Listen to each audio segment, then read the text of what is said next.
नमस्कार, स्वागत है आपका फ्यूचर टाइम्स में। इस वक्त हम मौजूद हैं नीलम पार्क जहांगीराबाद में हैं और जहां पर लगभग 12 से 15 दिन हो गए हैं। यहां पर सरपंच, राष्ट्रीय सरपंच एकता मंच जो है लगभग 12 दिन से भूख हड़ताल कर रहा है। और क्या इनकी समस्या है, आखिर क्यों इनकी समस्या सरकार नहीं सुन रही है, आइए हम चर्चा करते हैं।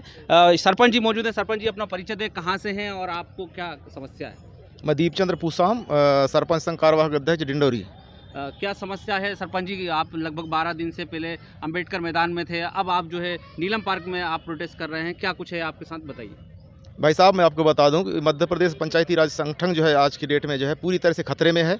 ये पूरे मध्य प्रदेश के पूरे सरपंच लोग जो यहाँ पर एकत्रित हुए हैं, ये पंचायती राज व्यवस्था को बचाने के लिए यहाँ एकत्रित हुए हैं। और क्योंकि पूरा पंचायतों को जो निर्माण कार्य से लेकर पूरे चीज़ में पाबंदी लग चुकी है। 1 जुलाई को सरकार एक लेटर निकालती है और उस लेटर में पूरे सरपंचों के अधिकार के तहत जो काम होनी थी वो काम में पूरी तरह से रोक लग गई है। हम सरकार से यही मांग करते हैं कि उन कामों को जो है पुनः पूर्व के अनुसार जो काम शुरू की जाए।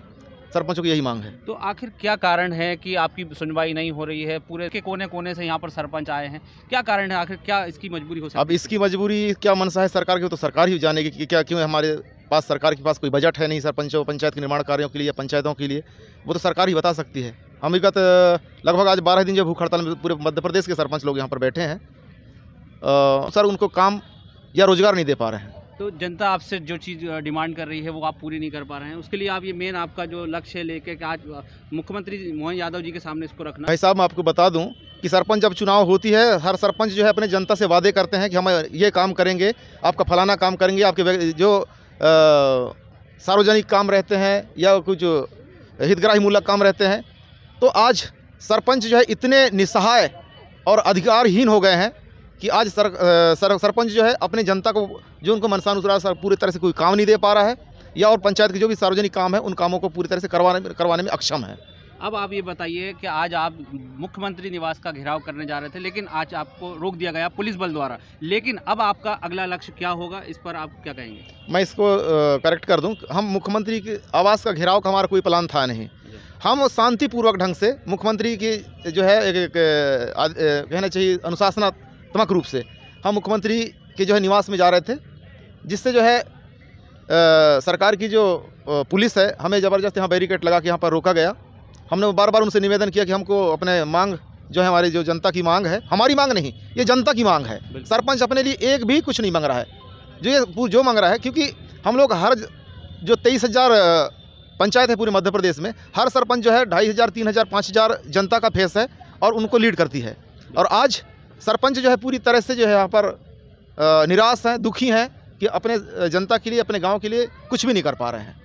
अब मोहन सरकार को आप क्या संदेश देना चाहेंगे? मैं मोहन सरकार जी से यही निवेदन करूंगा कि वह सरपंचों का अधिकार पूर्व के भांति बहाल करे और पंचायतों में जो निर्माण कार्य, जो रुकावट लगे हैं, रोक लगा है, जो हितग्राही मूलक हो या सार्वजनिक काम है, उन कामों के पूर्व के भांति पुनः उन्हें बहाल की जाए।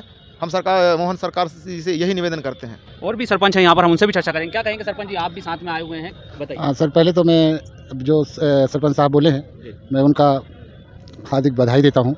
उन्होंने जो समस्या रखी है वो तो विगत कई वर्षों से चल रहा है, लेकिन एक और समस्या है सर, जैसे JRS हो गया, सेक्रेटरी हो गया। पहले तो हमें वो अधिकार चाहिए जो हमारा क्षेत्र रक्षण है, जो हमारा पावर है, तो वो पावर बिल्कुल छिन गया है। जैसे हम अगर बैठे हैं, सचिव बैठा है, तो जनता के मन में ये चीज़ नहीं है यार भैया सरपंच क्या करेगा, सेक्रेटरी करेगा। एक RD पासवर्ड बनवाना हो तो उसमें भी हितग्राही जब तक पैसे नहीं देता है बेचारा। अब क्योंकि RD पासवर्ड तो सरपंच के थ्रू तो रहती नहीं रही, वो सेक्रेटरी और के थ्रू रहती है। और जनपद स्तर में देखा जाए आपके, तो कभी भी सरपंचों की मीटिंग नहीं हुआ करती है।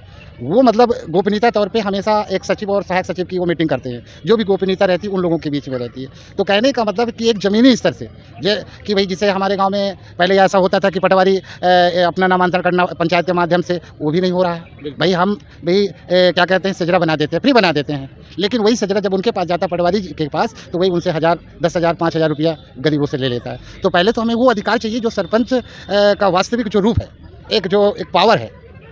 तो जैसे हमें ठीक है वो तो काम होना चाहिए, पर जिसके लिए हितग्राही मूलक काम, जो छोटे स्तर के गरीब क्या चाह रहा है, उसका RD डिस्टर्ब है, वृद्धा पेंशन है, उसका गरीबी रेखा में नाम होना चाहिए।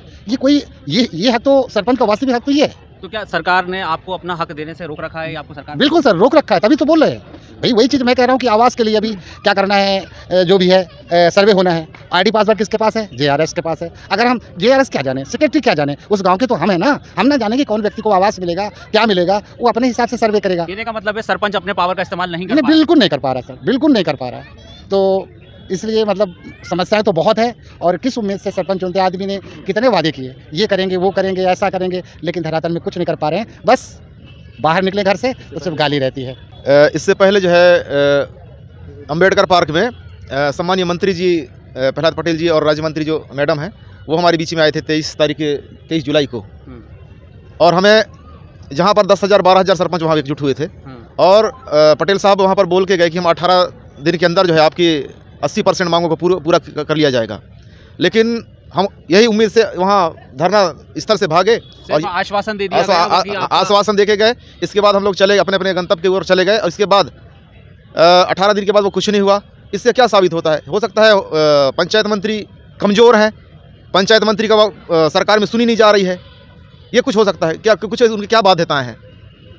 तो देखा आपने किस तरीके से सरपंचों का दर्द झलक रहा है। जनप्रतिनिधि चुनकर आते हैं और अगर उनकी सुनवाई नहीं होती तो निश्चित ही तौर पर यह दुखद बात होती है। और आज जिस तरीके से इतनी दूर दूर से सरपंच आज भोपाल के नीलम पार्क में मौजूद हैं और लगभग 12 दिनों तक से ये जो धरना प्रदर्शन चल रहा है, भूख हड़ताल चल रही है, इस पर मोहन सरकार आखिर कब सुनवाई करेगी? तो मैं आप लोगों से भी पूछना चाहूँगा, क्या सरपंचों को इसका पावर मिलना चाहिए, क्या इनको हक देना चाहिए? और अगर देना चाहिए तो ये कॉमेंट सेक्शन में आप हमें बता सकते हैं। नमस्कार।